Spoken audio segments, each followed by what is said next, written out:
नमस्कार विद्यार्थियों।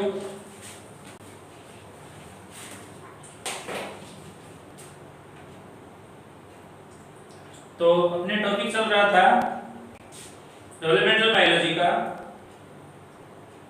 एम्ब्रियोलॉजी का कार्य क्षेत्र और प्रमुख ब्रांचेस। ये टॉपिक हमने पढ़ लिया था, एम्ब्रियोलॉजी की प्रमुख ब्रांचेस।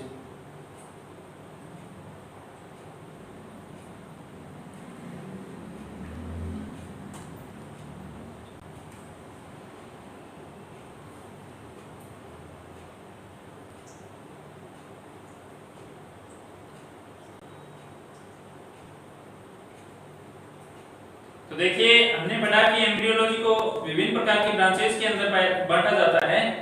जैसे अगर डिस्क्राइबल एम्ब्रियोलॉजी है तो उसके अंतर्गत अपने क्या करते हैं,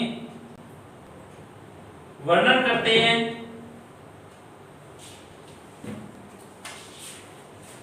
वर्णन किया जाता है ब्रांचेस ऑफ एम्ब्रियोलॉजी। कल हमने इनकी 4-5 जो शाखाएं हैं उनका आपने अध्ययन किया था। तो देखिए, एक शाखा होती है एनालिटिकल ब्रांच, अर्थात जिसके अंदर अपने क्या करते हैं, विश्लेषण करते हैं। डिस्क्राइबल जो होती है उसके अंतर्गत अपने क्या किया जाता है, इसका वर्णन किया जाता है। फिर एक आती है अपनी कंपैरेटिव एम्ब्रियोलॉजी, जिसके अंतर्गत अपने क्या करते हैं, तुलनात्मक अध्ययन किया जाता है। तुलनात्मक अध्ययन किया जाता है। एक शाखा हमने चर्चा की थी एक्सपेरिमेंटल एम्ब्रियोलॉजी की, जिसके जनक कौन है, विलियम और रुक्स है। एक्सपेरिमेंटल एम्ब्रियोलॉजी, विलियम रुक्स इसके प्रमुख जनक है। तो इस शाखा के अंतर्गत अपने क्या करते हैं, प्रयोग करते हुए एम्ब्रियो या भ्रूण के संपूर्ण विकास का पता लगाया जाता है और इसके बारे में जानकारी प्रदान की जाती है। हाँ, शेयर कर दीजिए भाई, लिंक शेयर कर दीजिए, क्योंकि आज अपनी क्लास जो है 15-20 मिनट पहले लग चुकी है। तो आप लिंक शेयर कर दीजिएगा ताकि जिन बच्चों को टाइमिंग की जानकारी नहीं है वो भी आ जाए। और जो बच्चे प्रेजेंट है वो अपनी उपस्थिति दीजिए। कमेंट बॉक्स में कमेंट डालिए अपना, हाय, हेलो, गुड इवनिंग, जो भी है, ताकि आपके प्रेजेंट होने का यहाँ पे हमारे को पता चले। और देखिए, आपकी जानकारी के लिए मैं बता दूं कि कल की आपकी जो क्लास है वो YouTube पे रहेगी। कल की क्लास सेम टाइम 7:40 पे अपनी YouTube पर चलेगी और दिनांक 30 जुलाई से, जैसा कि आपको पता है, अपनी जो क्लासेज है वो किस पर शुरू हो जाएगी, ऐप पर शुरू हो जाएगी। तो इसके बाद अपनी जो क्लास है वो ऐप पर चलेगी और अपनी जूलॉजी की क्लास की टाइमिंग क्या रहेगी, अपनी जूलॉजी की क्लास होगी 9 AM मॉर्निंग में। 9 AM पर अपनी जूलॉजी की क्लास रहेगी। तो देखिए, एक्सपेरिमेंटल एम्ब्रियोलॉजी के अंतर्गत हमने प्रयोग करते हुए भ्रूणिकी की जानकारी, भ्रूण के बारे में जानकारी प्राप्त की। डिस्क्रिप्टिव जो एम्ब्रियोलॉजी है उसके अंतर्गत हमने क्या किया, वर्णन किया। एनालिटिकल जो एम्ब्रियोलॉजी है उसके दौरान हमने क्या किया, विभिन्न प्रकार के जीवों के अंदर भ्रूणों का क्या किया, एनालिसिस किया। तो ये अपने भ्रूणिकी की प्रमुख शाखाएं थी। कौन कौन सी थी? पहली थी अपनी वर्णनात्मक, इस शाखा का हमने वर्णन किया कि इस शाखा के अंतर्गत हम क्या करते हैं, भ्रूण की भ्रूणीय संरचनाओं का विस्तृत वर्णन करते हैं। तो ये डिस्क्रिप्टिव जो शाखा है, ये जो शाखा है, इस शाखा का अपने कार्यकाल माने तो अरस्तु से लेकर बेयर तक हमने चर्चा की कि अरस्तु से बेयर तक का जो कार्यकाल है वो डिस्क्रिप्टिव ब्रांच का है। तो डिस्क्रिप्टिव ब्रांच की जो कार्यकाल है ये अरस्तु से बेयर तक का कार्यकाल है।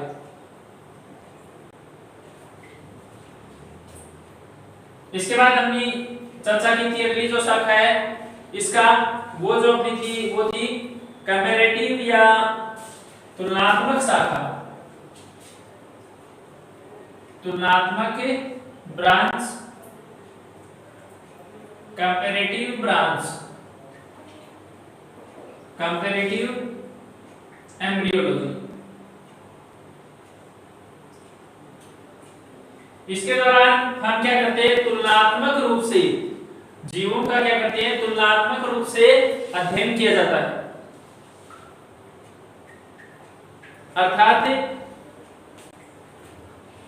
इस शाखा के अंतर्गत अपने फिशिज, फिर रेप्टाइल, फिर एविज, इन सभी जीवों का, मेमलिया हो गया, इन सभी जीवों की भ्रूणीय संरचनाएं का आपस में तुलना करते हुए क्या करते हैं, अध्ययन करते हैं। अगली जो अपनी ब्रांच थी वो थी एक्सपेरिमेंटल एम्ब्रियोलॉजी। एक्सपेरिमेंटल एम्ब्रियोलॉजी और एक्सपेरिमेंटल एम्ब्रियोलॉजी के दौरान हम क्या करते हैं, सीधी सिंपल सी कहानी है, एक्सपेरिमेंटल एम्ब्रियोलॉजी के दौरान हम क्या करते हैं, एक्सपेरिमेंट करते हैं, अर्थात प्रयोगों के द्वारा किसी भी बात की सत्यता की क्या करते हैं, पुष्टि करते हैं। अगली जो अपनी शाखा थी वो थी केमिकल एम्ब्रियोलॉजी।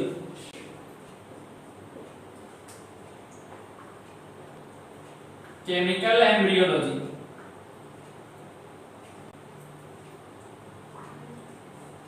तो रासायनिकी जो एम्ब्रियोलॉजी की जो ब्रांच है, इस ब्रांच के दौरान अपने क्या करते हैं, जीव के अंदर, भ्रूण के अंदर पाए जाने वाले जो केमिकल होते हैं उनका जो भी घटक होते हैं उनका रासायनिक रूप से क्या किया जाता है, विश्लेषण किया जाता है। अगली जो अपनी ब्रांच थी वो थी टेरेटोलॉजी।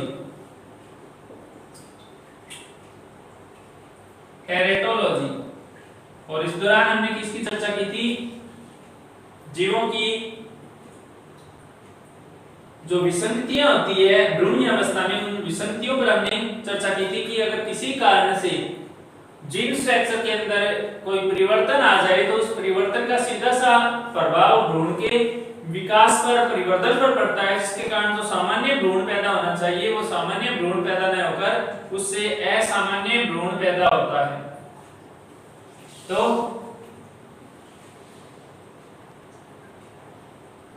हाँ, हेलो मोनिका राठौर, टाइम से पहले अपनी क्लास चल रही है तो हो सकता है कई बच्चों को इसके बारे में जानकारी नहीं है।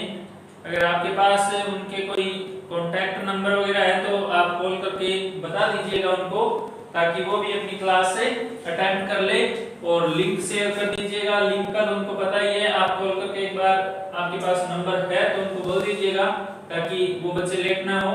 तो टेरेटोलॉजी के अंतर्गत हमने क्या किया था, भ्रूण के अंदर पाए जाने वाले जो विसंगतियां होती है, कौन सी विसंगतियां, ऐसी विसंगतियां जो जेनेटिक होती है, अर्थात क्रोमोसोम के अंदर या फिर जीन के अंदर परिवर्तन के कारण जो विसंगतियां उत्पन्न होती है वो क्या होती है, भ्रूण के अंदर प्रकट होना शुरू हो जाती है। अनेक प्रकार के सिंड्रोम जो है वो भ्रूण के अंदर प्रकट होना शुरू हो जाते हैं। अब विज्ञान की जिस शाखा के अंतर्गत इन सब असामान्यताओं का पता लगाया जाता है उसे हम क्या नाम देते हैं, टेरेटोलॉजी के नाम से जानते हैं। तो यहाँ जो कंपैरेटिव जो शाखा है एम्ब्रियोलॉजी, इसके लिए अपने मुल्लर तथा एक्गल का नाम आता है।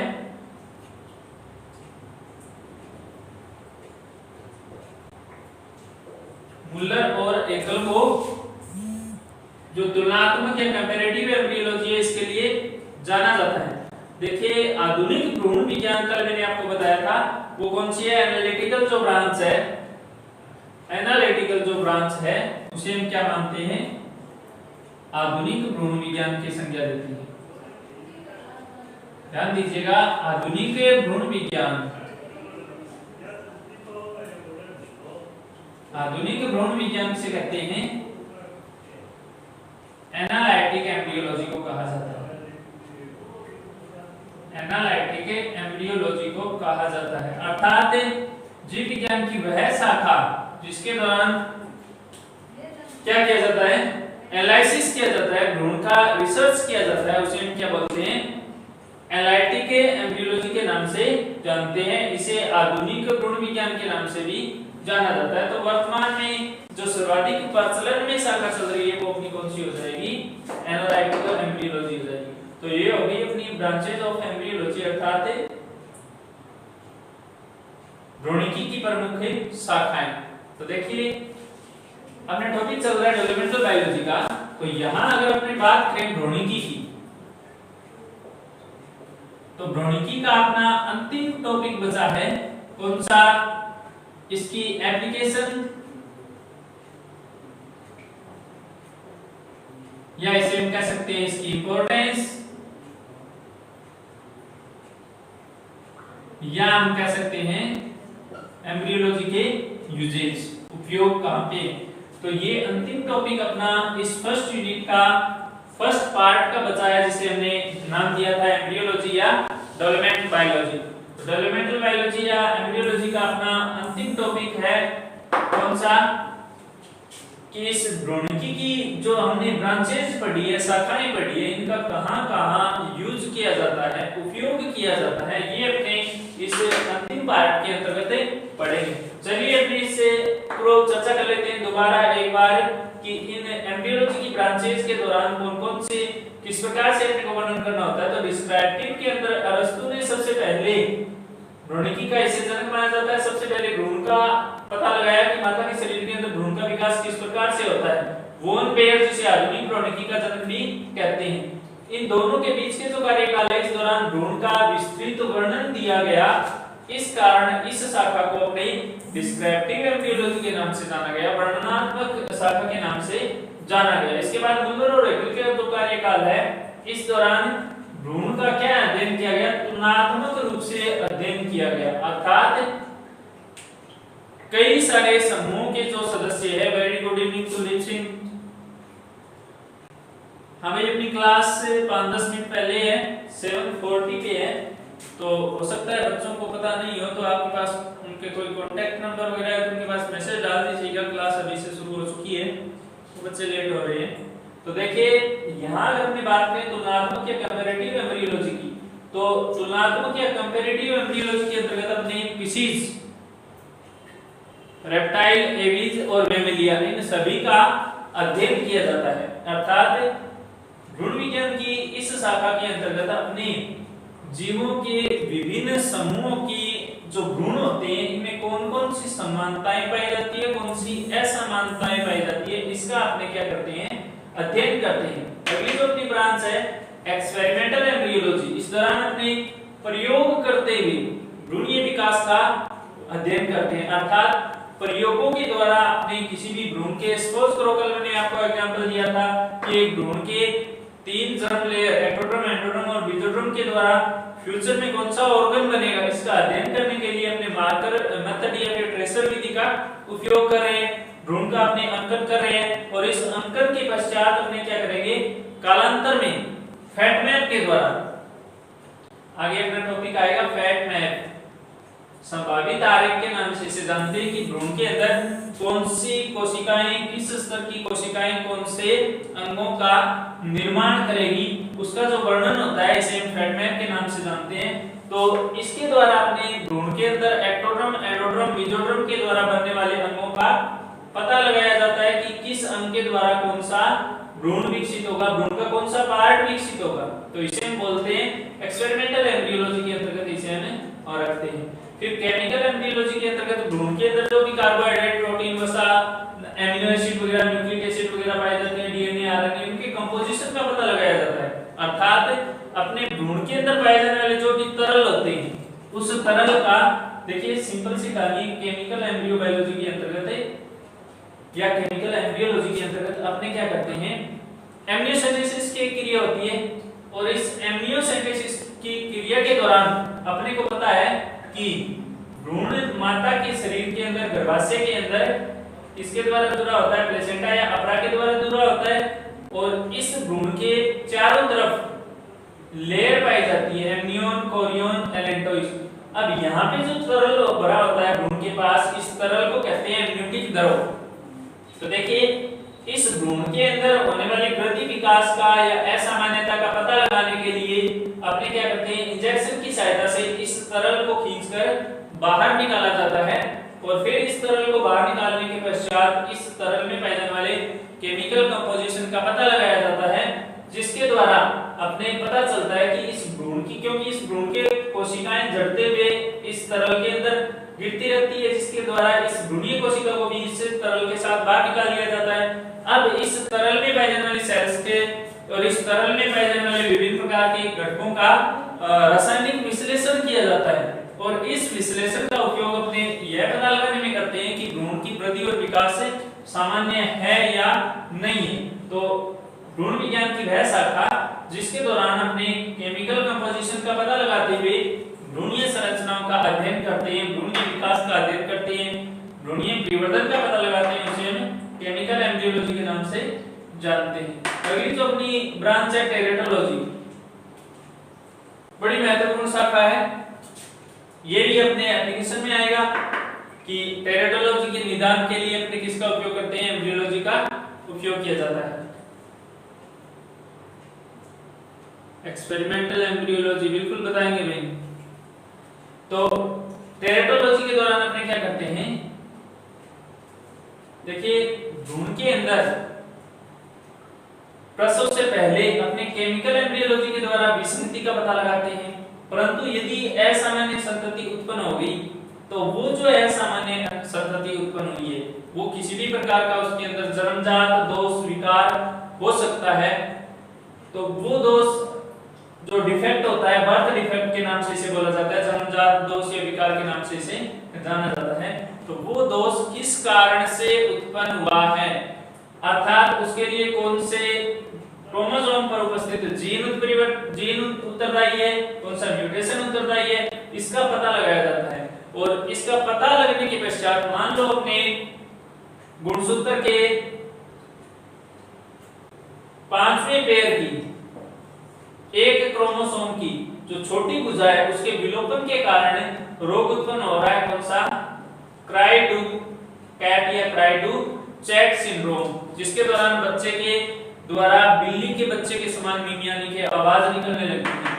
मान लिया हमने पता लगा लिया कि 5वें गुणसूत्र की छोटी भुजा के विलोपन के कारण ये रोग उत्पन्न हो रहा है, तब अपने क्या करेंगे, जीन थेरेपी के द्वारा इस 5वें गुणसूत्र की छोटी भुजा में जो विलोपन हो रहा है उसके कारणों का पता लगाकर उस विलोपन के होने के लिए उत्तरदायी जो रीजन है उस रीजन को अपने क्या कर देंगे, दूर कर देंगे। तो इस प्रकार से जिस जीन के द्वारा ये रोग उत्पन्न हो रहा है उस जीन का निदान कर दिया जाता है और इसे बोलते हैं जीन थेरेपी या बायोथेरेपी। यही अपने सारी की सारी जानकारी किसमें आ जाएगी, एप्लीकेशन के अंदर, भ्रूणिकी का जो अनुप्रयोग है इसके अंतर्गत आ जाएगी। और लास्ट अपने जो ब्रांच बताई थी एनालिटिक एम्ब्रियोलॉजी, जिसके दौरान अपने क्या करते हैं, एनालिसिस करते हैं, पूरी तरह से कोई भी सिद्धांत है, कोई भी धारणा दी गई है उसकी तह तक जाते हैं, उसकी जड़ तक जाते हैं और फिर इनका बार बार प्रयोगों के द्वारा क्या किया जाता है, एनालिसिस किया जाता है, विश्लेषण किया जाता है। और जब प्रयोगों के द्वारा ये बात पूरी तरह से सत्य होती है तब इसे प्रिंसिपल के रूप में, सिद्धांत के रूप में, थ्योरी के रूप में मान्यता प्रदान कर दी जाती है। तो ये अपने किया जाता है एनालिटिक एम्ब्रियोलॉजी के अंतर्गत, जिसे हम आधुनिक भ्रूण विज्ञान के नाम से भी जानते हैं। बात में अपने चल रहा था, चर्चा चल रही थी एक्सपेरिमेंटल एम्ब्रियोलॉजी के अंतर्गत। तो देखिए इस, जैसा कि नाम से स्पष्ट है, एक्सपेरिमेंट, प्रयोगात्मक भ्रूणिकी के नाम से इसे हम जानते हैं। तो भ्रूण के अंदर कौन सी संरचना से फ्यूचर के अंदर कौन से अंग का निर्माण होगा, इसे हम प्रयोग के द्वारा अगर दर्शाएं तो ये अध्ययन अपने किसमें किया जाता है, ये अध्ययन अपने एक्सपेरिमेंटल एम्ब्रियोलॉजी के अंतर्गत किया जाता है। अर्थात भ्रूण विज्ञान की वह शाखा जिसके दौरान अपने भ्रूण के बारे में दी गई धारणा या तथ्यों की सत्यता का पता लगाया जाता है, उसे हम क्या नाम देते हैं, एक्सपेरिमेंटल एम्ब्रियोलॉजी के नाम से जानते हैं, प्रयोगात्मक भ्रूण विज्ञान के नाम से जानते हैं। और इस धारणा के प्रतिपादक विलियम रूक्स को माना जाता है। देखिए इसे एक्सपेरिमेंटल एम्ब्रियोलॉजी, प्रयोगात्मक भ्रूणिकी या फिर शारीरिक भ्रूण विज्ञान के नाम से भी जाना जाता है, क्योंकि ये शरीर की क्रियात्मक क्रियाओं का प्रयोगों के द्वारा सत्यापन करने वाली शाखा है। तो भ्रूण विज्ञान की वह शाखा जिसके दौरान भ्रूणीय शरीर की विभिन्न संरचनाओं का प्रयोगों के द्वारा सत्यापन किया जाता है। प्रयोगों के द्वारा इस भ्रूणीय विकास परिवर्तन की घटनाओं को पुष्ट किया जाता है। इसे हम एक्सपेरिमेंटल एम्ब्रियोलॉजी के नाम से जानते हैं। तो देखिए ये होगी अपनी एम्ब्रियोलॉजी की प्रमुख ब्रांचेस। देखिए जो बच्चे अभी लाइव हुए हैं उनके लिए मैं बता देता हूं कि कल अपना टाइम रहेगा 7:40 PM, सेम टाइम रहेगा अपना 7:40 पे अपनी क्लास होगी।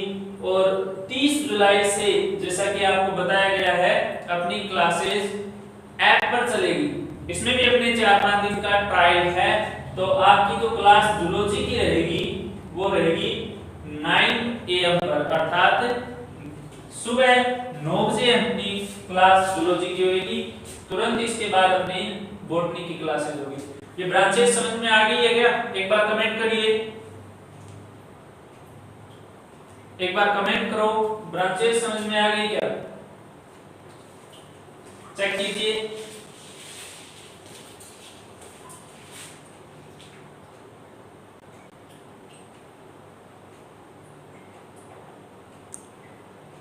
कमेंट बॉक्स में कमेंट डालिए।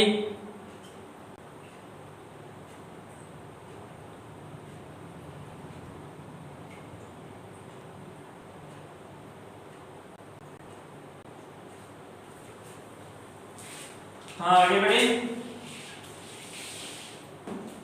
Yes sir, very good. चलिए शुरू करते हैं अपने application, scope, importance and uses of embryology, अर्थात भ्रूणिकी के कहां-कहां अपने अनुप्रयोग कर सकते हैं। तो देखिए ब्रांचेस के साथ अपने अनुप्रयोग जुड़े हुए हैं, इस बात को ध्यान में रखना। अपने तुलनात्मक भ्रूणिकी का अध्ययन करें तो इनका उपयोग अपने को पता है, सीधी सिंपल सी कहानी है कि भ्रूणिकी का अपने उपयोग किसमें करते हैं? अपने जैव विकास के इतिहास को समझाने के लिए प्रमाण के रूप में किया जाता है। तो यहाँ तुलनात्मक भ्रूणिकी का अगर कहीं पर नाम आएगा तो उसमें अपने जैव विकास का प्रमाण देने के लिए या फिर जैव विकास को समझाने के लिए अपने किसका वर्णन करेंगे? तुलनात्मक भ्रूणिकी का वर्णन करेंगे। एनालिटिकल के दौरान अपने क्या करेंगे? एनालिसिस करेंगे, विश्लेषण करने के लिए अपने भ्रूणिकी का उपयोग किया जाएगा।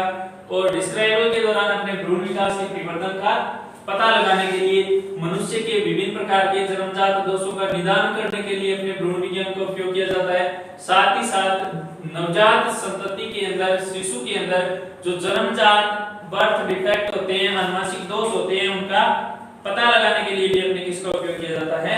भ्रूण विज्ञान का उपयोग किया जाता है। तो देखिए क्वेश्चन किस प्रकार से पूछा जाता है? क्वेश्चन पूछा जाता है कि भ्रूण विज्ञान की प्रमुख शाखाओं को समझाइए, या फिर अपने से क्वेश्चन पूछा जाता है कि एम्ब्रियोलॉजी के अनुप्रयोग या एप्लीकेशन लिखिए। तो देखिए अपना टॉपिक क्या है? Application of embryology.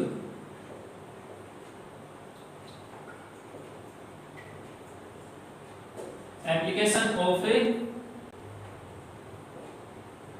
एम्ब्रियोलॉजी।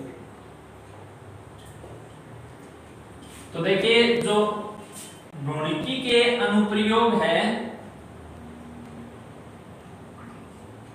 इससे अपना तात्पर्य है कि एम्ब्रियोलॉजी का उपयोग किन किन क्षेत्रों में किया जा सकता है। अभी तो हमने पढ़ी ब्रांच, कौन कौन सी शाखाएं हैं। अब अपने पढ़ेंगे कि इनकी उपयोगिता क्या है, क्यों पढ़ रहे हैं, डेवलपमेंटल बायोलॉजी या एम्ब्रियोलॉजी का अध्ययन किस लिए कर रहे हैं, ये है इसके अनुप्रयोग। तो देखिए अनुप्रयोगों में अगर बात करें तो पहला तो अपने टॉपिक को भी डिवाइड कर लेते हैं। तो पहला जो अपना टॉपिक है वो है प्रजनन व भ्रूणिकी। क्या रिलेशन है इन दोनों का?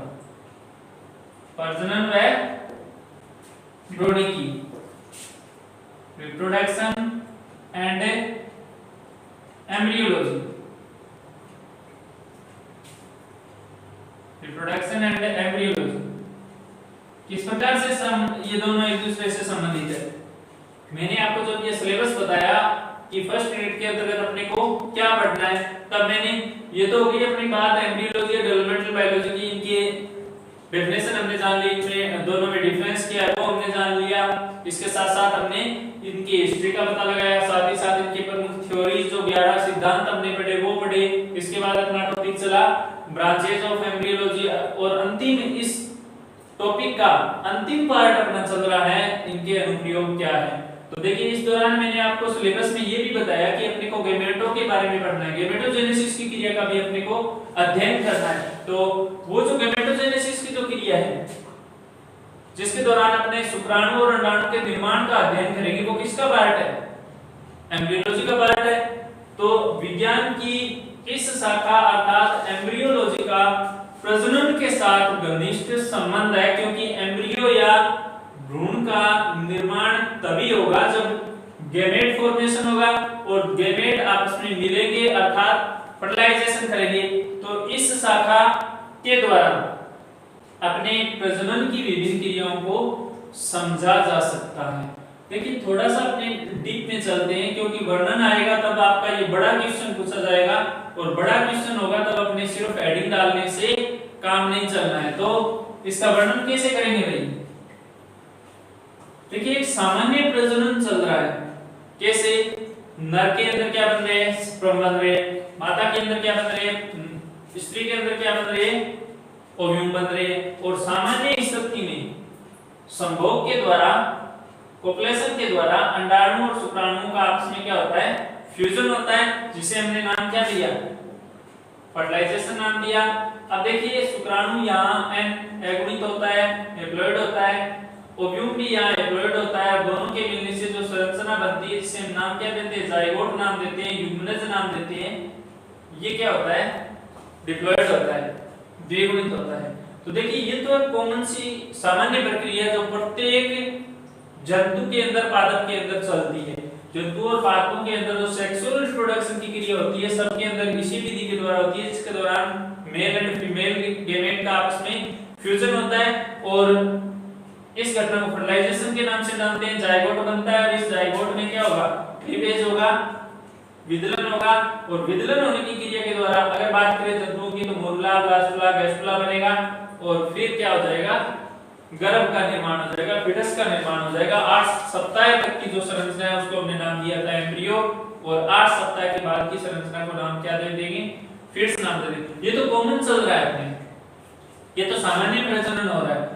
परंतु मान लो अपने समाज के अंदर देखते हैं कि कुछ जो दंपति होते हैं, कुछ जो पति पत्नी होते हैं, उनमें सामान्य सहवास के बाद, पॉपुलेशन के बाद भी बच्चे उत्पन्न करने की क्षमता नहीं पाई जाती, जिन्हें हम क्या नाम देते हैं?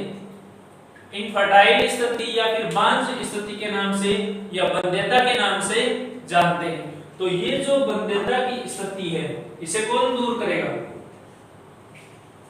इसे ये भ्रूणिकी दूर करेगी। कैसे? भ्रूणिकी के दौरान अपने क्या करते हैं? इस बंध्यता का पता लगाया जाता है। एनालिटिकल जो ब्रांच मैंने आपको बताई, पता लगाया जाता है कि यहाँ दिक्कत आ रही है या यहाँ दिक्कत आ रही है। स्पर्म अगर कमजोर हो रहा है तो भी स्पर्म को बाहर निकालकर इस स्पर्म की संरचनाओं में से योग्य स्पर्म जिसके अंदर इस अंडाणु को भेदने की क्षमता है, जिसमें फर्टिलाइज करने की क्षमता पाई जाती है, कैपेबिलिटी पाई जाती है, उसको अलग किया जाता है। और फिर कृत्रिम विधियों के द्वारा इस अंडाणु को भी बाहर निकाला जाता है। किसमें? देखिए एक नाम सुना होगा आपने, आईवीएफ, और एक नाम ये भी सुना होगा टेस्ट ट्यूब बेबी, बड़ा प्रचलन में चल रहा है आजकल। टेस्ट ट्यूब बेबी बहुत ज्यादा प्रचलन में चल रहा है। न्यूज़पेपर के अंदर एक पूरा का पूरा पेज भरा हुआ आता है, निसंतान दंपतियां संतान सुख प्राप्त करें। तो ये दोनों है क्या? देखिए इसका अर्थ तो क्या हुआ? In vitro fertilisation, in vitro fertilisation, fertilisation. तो देखिए यहाँ इन विट्रो, विट्रो कहते हैं पात्र को, इन विट्रो फर्टिलाइजेशन का तात्पर्य यहाँ क्या हो गया? इन विट्रो फर्टिलाइजेशन का यहाँ तात्पर्य हो गया कि पात्र के अंदर क्या करवाया जा रहा है? निषेचन करवाया जा रहा है। अब आप ये मत समझ लेना कि टेस्ट ट्यूब बेबी का प्रगननी के अंदर ही अपने बच्चा पैदा करना है, ऐसा कुछ नहीं होता। तो इस प्रोसीजर में होता क्या है? देखिए नर के द्वारा स्पर्म बाहर निकालिए किसी भी विधि के द्वारा और मादा के द्वारा ओव्यूम बाहर निकालिए और इन दोनों को टेस्ट ट्यूब के अंदर प्रणाली के अंदर आपस में मिलाया। यहाँ पर क्या होता है, वही माध्यम होता है जो प्राकृतिक रूप से माता के शरीर के अंदर गर्भाशय के अंदर पाया जाता है, वाहिनी नलिका के अंदर पाया जाता है। अब दोनों में यहाँ फ्यूजन करवा दिया। फ्यूजन करवाने के पश्चात यहाँ क्या बन गया, जाइगोट बन गया। ध्यान दीजिएगा, जाइगोट बन रहा है टेस्ट ट्यूब के अंदर प्रणाली के अंदर। अब ये जाइगोट बनने के पश्चात क्या होगा, इसके अंदर विदलन होगा और इस विदलन क्रिया के पश्चात अर्थात इस जाइगोट के लगभग 1 महीने के बाद तक की जो संरचना होती है इसका ट्रांसफर किसमें कर दिया जाता है, इस संरचना को यहां से निकालकर इसका ट्रांसफर किसमें कर दिया जाता है, माता की यूट्रस में कर दिया जाता है, गर्भाशय में कर दिया जाता है। आगे के जो डेवलपमेंट होगा वो किसमें होगा, माता के यूट्रस के अंदर होएगा, गर्भाशय के अंदर होएगा। तो देखिए यहाँ हम सिंपल भाषा में ये कह सकते हैं कि स्पर्म कमजोर चल रहा है तो भी माता पिता संतान सुख की प्राप्ति कर सकते हैं, ओव्यूम कमजोर चल रहा है तो भी संतान सुख की प्राप्ति कर सकते हैं। और आजकल इसके लिए एक शब्द काम में आता है, डोनर शब्द, कि अगर पूर्णतः ये अंडाणु सक्षम नहीं है तो क्या किया जाता है, डोनर महिला का अंडाणु बाहर निकालकर और फिर स्पर्म आपस में मिलाकर और फिर फ्यूजन करवाते हुए बनने वाली संरचना को माता के शरीर के अंदर क्या किया जाता है, और रोपित किया जाता है। तो ये होगी अपनी पहली शाखा प्रजनन और भ्रूणिकी, जिसके दौरान अपने आईवीएफ विधि के द्वारा निसंतान जो दंपति होती है, संतान उत्पन्न करने में सक्षम नहीं होती जो दंपतियां, उन्हें संतान सुख की प्राप्ति करवाई जा सकती है। और इस प्रकार की प्राप्त संतति को नाम अपने क्या देते हैं, टेस्ट ट्यूब बेबी के नाम से जानते हैं। तो हम कह सकते हैं कि टेस्ट ट्यूब बेबी उत्पन्न करने के लिए किस विधि के द्वारा, आईवीएफ विधि के द्वारा टेस्ट ट्यूब संतति उत्पन्न करने के लिए कौन सी ब्रांच उत्तरदायी है, इसके लिए भ्रूणिकी की शाखा उत्तरदायी है। तो प्रजनन की क्रिया के दौरान निसंतान दंपतियों में संतान सुख की प्राप्ति के लिए अपने किसका उपयोग करते हैं, भ्रूणिकी का उपयोग किया जाता है। अगला जो अनुप्रयोग है वो है जन्मजात दोषों का निदान। जन्मजात दोषों का निदान। तो देखिए यहां जन्मजात दोषों से तात्पर्य क्या हो गया, बर्थ डिफेक्ट। कुछ बच्चों के अंदर जन्मजात विकृतियां पाई जाती है, उन विकृतियों का पता लगाया जाता है किसके द्वारा, भ्रूणिकी के द्वारा। और पता लगाने की इस क्रिया को अपने क्या कहते हैं, डायग्नोसिस कहते हैं, निदान कहते हैं। तो देखिए यहाँ ट्रीटमेंट नहीं कर रहे हैं, भ्रूणिकी की शाखा के द्वारा होने वाले जो जन्मजात विकार होते हैं उन विकारों का पता लगाया जाता है। हाँ नमस्ते मैम। तो देखिए जन्मजात दोषों का निदान जो होता है वो एम्ब्रियोलॉजी के द्वारा किया जाता है। कैसे, मैंने आपको पहले बताया कि जन्मजात जो दोष हो रहे हैं उन विकार के लिए कौन से क्रोमोसोम पर पाए जाने वाले जीन उत्तरदायी होते हैं, इसका अपने विभिन्न विधियों के द्वारा पता लगाया जाता है। और निदान होने के पश्चात, डायग्नोसिस होने के पश्चात इसका क्या किया जाता है, उचित विधियों के द्वारा ट्रीटमेंट किया जाता है। तो हम कह सकते हैं कि भ्रूण के अंदर जो विकृतियां पाई जाती है इन विकृतियों का अपने पता लगाया जाता है और इस क्रिया के दौरान कौन सी शाखा सहायक है, भ्रूणिकी सहायक है। अगला जो अपना अनुप्रयोग है वो है जेरेंटोलॉजी एंड एम्ब्रियोलॉजी, जरण व भ्रूणिकी। देखिए बड़ा ही रोचक टॉपिक है।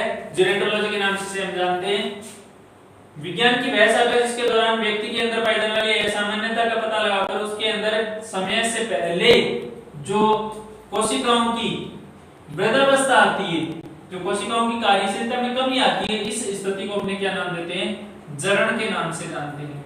तो जेरेंटोलॉजी है क्या कि एक कोशिका टीन एज के अंदर किस प्रकार से एक्टिव रहती है, युवावस्था के अंदर उसमें किस प्रकार का परिवर्तन होता है और फिर वृद्धावस्था क्यों आती है, इस वृद्धावस्था के लिए कौन सा कारण उत्तरदायी है। एक बच्चे के अंदर जो सेल्स होती है वो एक वृद्ध व्यक्ति से किस प्रकार से भिन्नता रखती है, इसका जो तुलनात्मक अध्ययन किया जाता है वो भ्रूणिकी की शाखा के अंदर किया जाता है। वर्तमान समय में इसके लिए अपने जो गुणसूत्र का अंतिम खंड होता है जिसे हम टीलोमियर के नाम से जानते हैं उसे उत्तरदायी माना गया है और टीलोमियर की लंबाई को बढ़ाते हुए चूहे के अंदर आयु को दुगुना कर दिया गया है। हो सकता है आने वाले समय के अंदर मनुष्य की आयु भी एवरेज आयु जो 60 वर्ष है उससे बढ़कर 120 वर्ष हो जाए। है हानिकारक स्थिति, लेकिन ये भ्रूणिकी की ब्रांच का ही क्या है कमाल है। तो यहाँ हम कह सकते हैं कि वृद्धावस्था का या फिर कोशिका के विभाजन का या फिर कोशिका के विभेदन का कोशिका की कार्य क्षमता पर क्या प्रभाव पड़ता है ये अपने भ्रूणिकी के द्वारा पता लगाया जा सकता है। अगला जो अपना अनुप्रयोग है वो है कैंसर और भ्रूणिकी। कैंसर और भ्रूणिकी, तो कैंसर और भ्रूणिकी देखिए अपने को पता है कि कैंसर की क्रिया के दौरान क्या होता है, जो कोशिकाएं होती है वो अनियंत्रित विभाजन करती है। अनियंत्रित विभाजन से तात्पर्य क्या हुआ कि वो कोशिकाएं जल्दी जल्दी क्या होगी डिवाइड होगी। उन कोशिकाओं के कोशिका विभाजन पर अन्य कोशिकाओं का क्या होगा नियंत्रण नहीं होगा, जो नियंत्रण होना चाहिए वो नहीं होगा।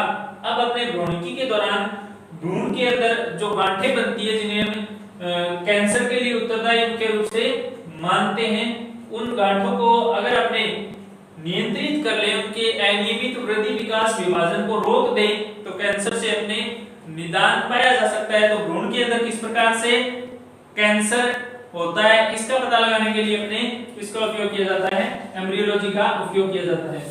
फिर टेरेटोलॉजी। टेरेटोलॉजी तो मैंने आपको पहले ही बता दिया कि भ्रूणीय विकृति का पता लगाने के लिए अपने किसका उपयोग करते हैं, टेरेटोलॉजी। जन्मजात दोषों का निदान इसी के अंतर्गत एक प्रमुख जो ब्रांच है वो टेरेटोलॉजी है। अब देखिए इसके अलावा अपने भ्रूण के अंदर जो केमिकली कंपोजिशन है, रासायनिक विश्लेषण है, इस रासायनिक विश्लेषण का भी अपने उपयोग भ्रूणिकी के द्वारा किया जाता है। केमिकल एनालिसिस का उपयोग भी इसी दौरान अपने करते हैं। साथ ही साथ अपने क्या करते हैं बायोथेरेपी या इसे बोलते हैं जीन थेरेपी। जीन थेरेपी, तो जीन थेरेपी के द्वारा भी अपने कुछ प्रमुख दोष है उनका निदान किया जा सकता है। हिस्टोलॉजिकल टेस्ट के द्वारा अपने क्या करते हैं कैंसर जैसे रोगों का पता लगाया जाता है। तो हम कह सकते हैं कि भ्रूणिकी जीव विज्ञान की वह शाखा है जिसके असीमित, अगर अपने इनके अनुप्रयोगों का वर्णन करें तो देखिए गेमेट निर्माण में होने वाली विसंगति से लेकर प्रसव के बाद बनने वाली जो संरचना होती है, प्रसव के बाद जो माता के शरीर में जो परिवर्तन होते हैं, लैक्टेशन वगैरह होता है, या फिर जो जन्म लेने के पश्चात शिशु के अंदर जो परिवर्तन होता है, इन सभी का अध्ययन अपने भ्रूणिकी के दौरान करते हैं। तो प्रजनन के दौरान असामान्यता से शुरू करके अर्थात गेमेट फॉर्मेशन में जो भी डिसऑर्डर आता है, असामान्यता आती है, उनका पता लगाया जाता है। फिर भ्रूण के विकास के दौरान जो असामान्यता होती है उसका पता लगाया जाता है। फिर भ्रूण में अगर कोई दोष है जन्मजात तो उसका पता लगाया जाता है।